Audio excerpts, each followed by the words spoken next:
Welcome to Our Girl Relationships.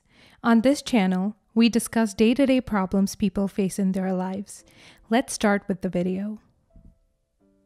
Though I'm salty and biased, I can honestly say that my fiancé and his girlfriend had the closest version humanly possible to a true love story. Many years ago, and a few months prior to our first meeting in the beginning of our relationship, my fiancé had been dating his childhood best friend and had only ended his relationship with her in the most dramatic and problematic way, in a story that made it impossible for me to accept his request to invite her to our wedding. Basically, their relationship didn't end because they realized they weren't right for each other, nor did it end because neither of my in-laws nor the girl's parents approved of the relationship. It was very obviously toxic and they were far too dependent on one another, and it was indisputable that eventually they would lead to the demise of their careers and possibly their lives.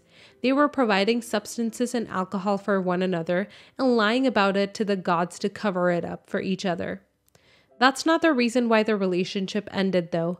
Things have been a lot easier to handle had it been about what they did as teenagers and what they must have obviously grown out of.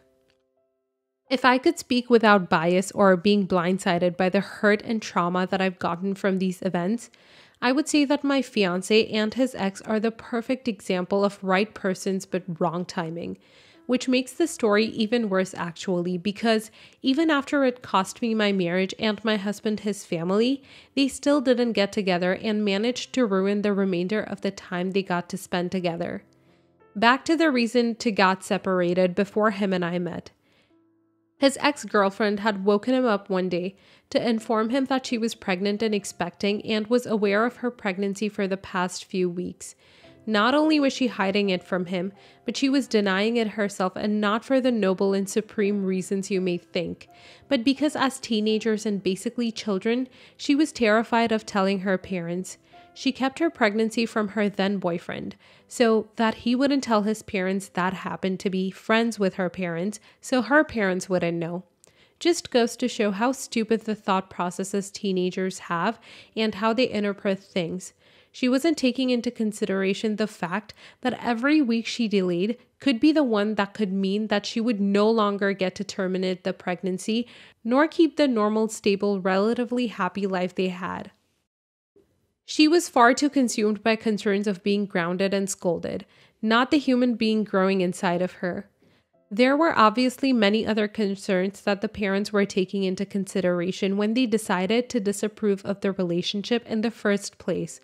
One of those was how the possibility of it ending was going to influence the closeness between my parents' family and the ex-girlfriend's family. They were really close and had been that way for over a couple of decades, and this relationship was threatening to throw that bond under the bus overnight. I guess their concerns did end up manifesting in a way that not only gravely influenced the bond's quality, but eventually ended our relationship and soon-to-be marriage altogether. When my husband and I started progressing in organizing our wedding and making sure everything is perfectly set to go smoothly, we first tackled the invite list before we proceeded everything else. Anyone that has partaken in organizing a wedding would know how essential it was that you know exactly how many people would be attending. We listed off a couple of immediate families and obviously our closest friends and best friends before we got to the extended family members or family friends and so on. The fiancé of the year brought up his ex-girlfriend's parents, and my guards were immediately up because I knew exactly what he would be suggesting next. I shut down the idea of inviting his ex-girlfriend that he had only broken up with her because she got knocked up and neither of their parents approved of their relationship, for reasons that I don't even have to explain because it's supposed to be common sense that I would feel threatened by her presence on what should be the most important day of my life, and certainly the most important in our relationship. We had a huge argument about it and actually ended up causing the postponement of that process to the following week because I couldn't even stand to look at him while he acted so clueless as to why I was enraged. We settled on the idea of inviting the parents because they were so close to my in laws, and we didn't want to make them feel left out or that they didn't matter to us because even I genuinely consider them to be family. Things seemed to be going perfectly with the preparation after that, and we had actually decided on inviting as many people in person as we could, on top of obviously sending them an email and a personalized invite letter. All of these extra details were my doing because I genuinely dreamt about my wedding day for as long as I've known what marriage was, which is basically my entire life. The following family reunion, in which we knew that pretty much everybody we know would be invited, we thought it would be the perfect opportunity to verbally invite and let everyone know when they should be expecting the physical and virtual ones.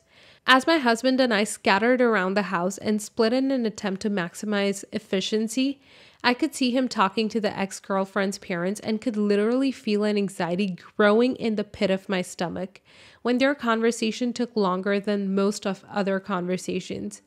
I tried brushing it off by assuming it was due to their closeness compared to most people for both of us, and he was probably being extra picky and cautious and polite. That is, of course, until I heard him speak out her name. I could lip read him saying that many times throughout.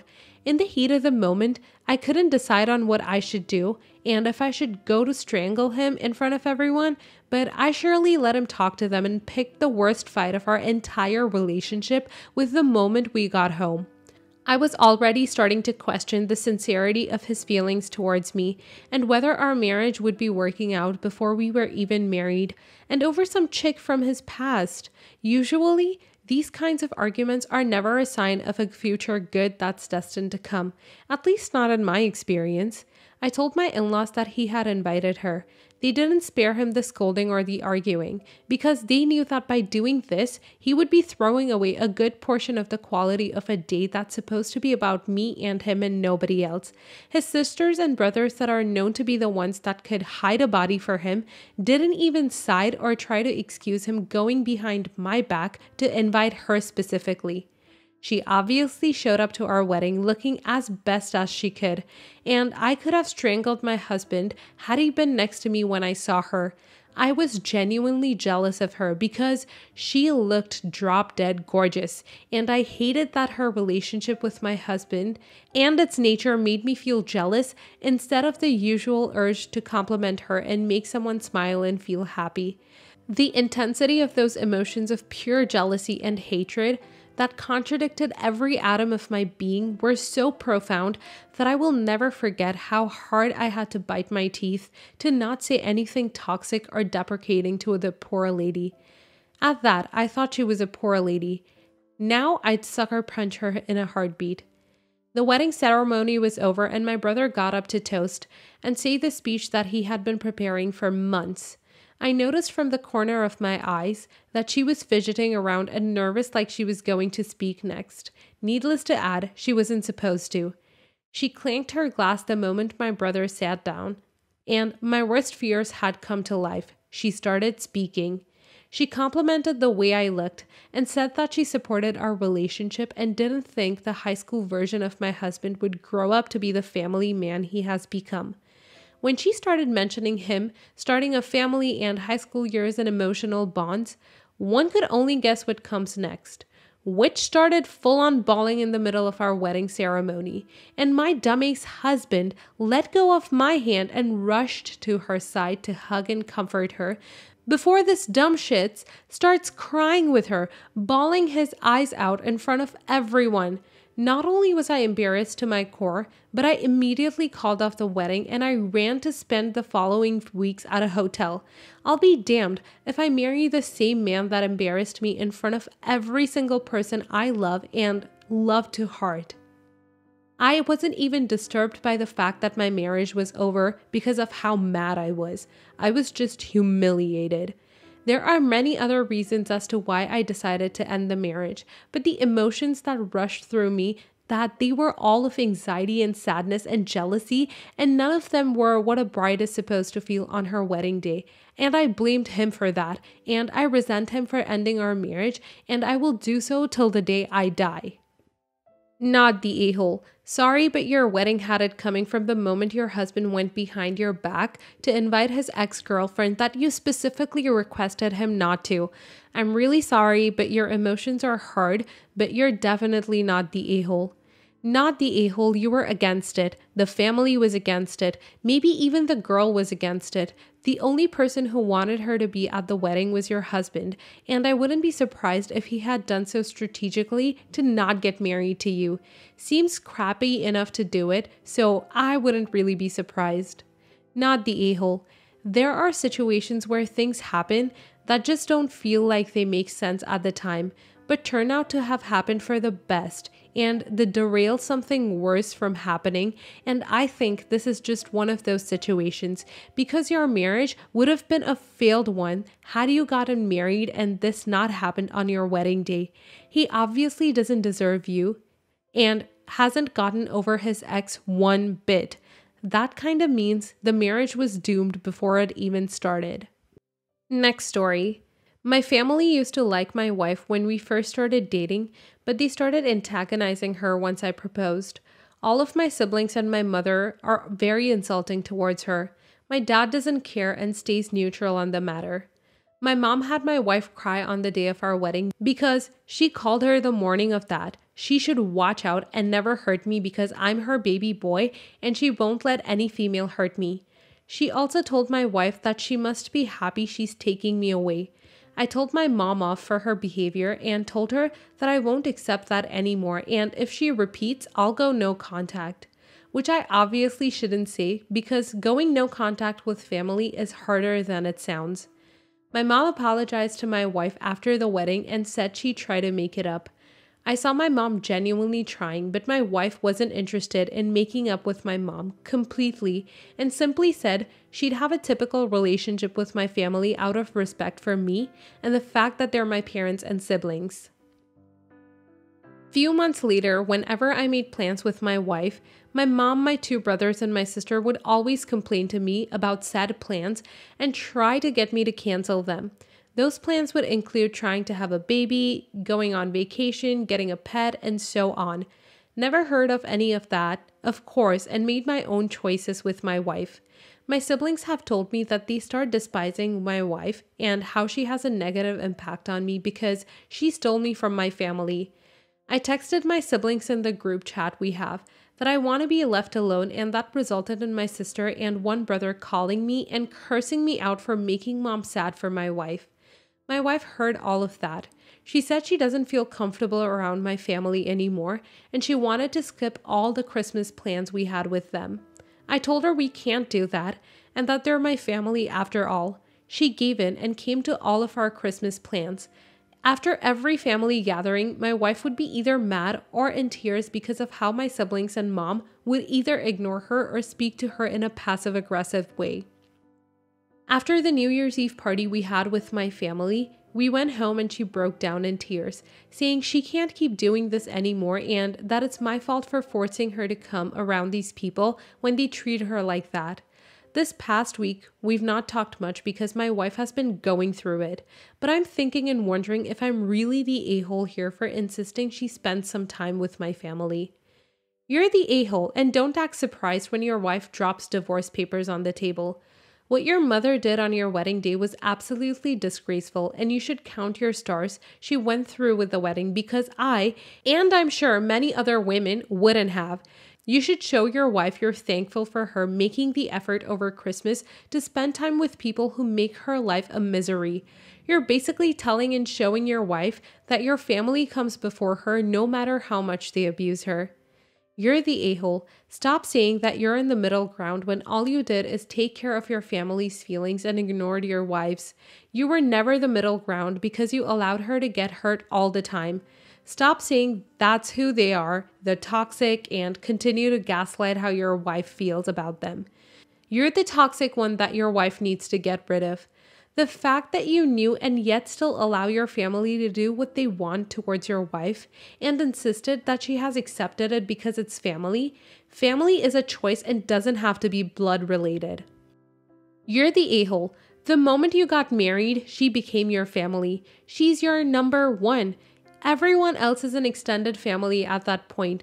Whether you have a child or not, she is your priority from then on out. You're forcing her into situations that hurt and upset her in order to do what? Stop arguments from happening? To keep your extended family happy? You should be prioritizing her. You should be apologizing to her right now and not allowing her to be so upset for a week that she's barely talking to you. You may want to have a relationship with your family, but you don't need to be dragging her into it.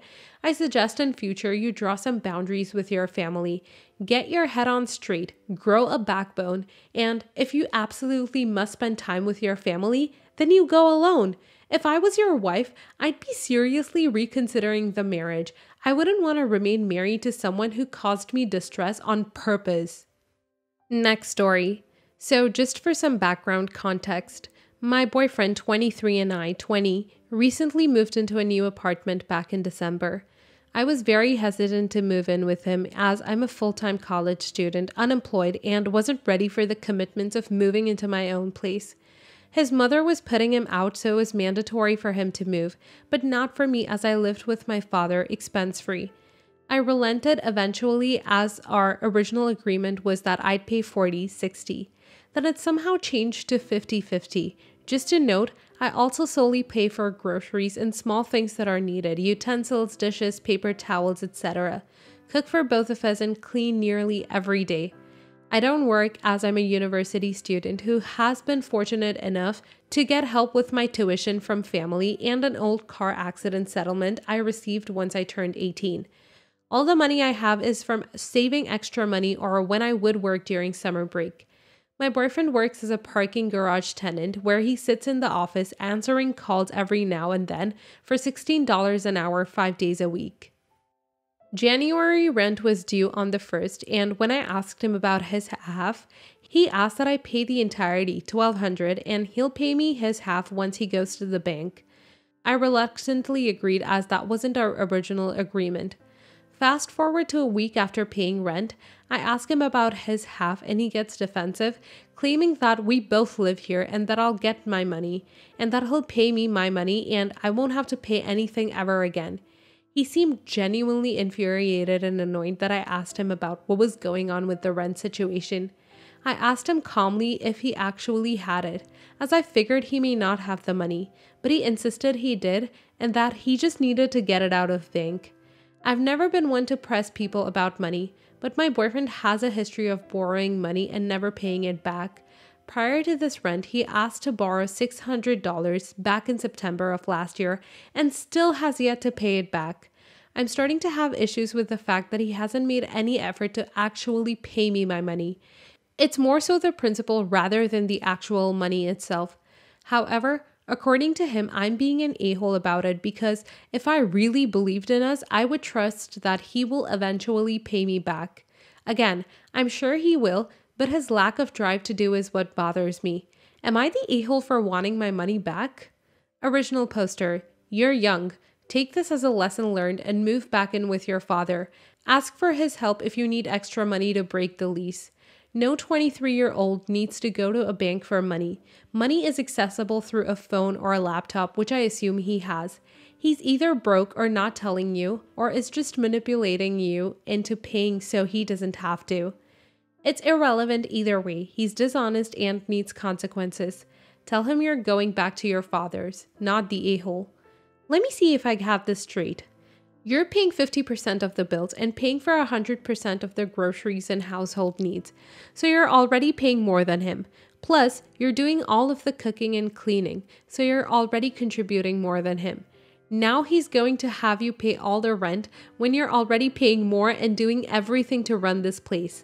This is on top of being a university student, and he doesn't get why you're not okay with all this. Please understand that this situation will not improve, only spiral. Not the a-hole. Not the a-hole. Your boyfriend is in debt to you. If he has the money and all it takes to pay you back is for him to get off his ace and go to the bank, why hasn't he done it sooner? This could be considered red flag behavior. You should confront this issue now so it doesn't become a long-time issue of him splashing your savings.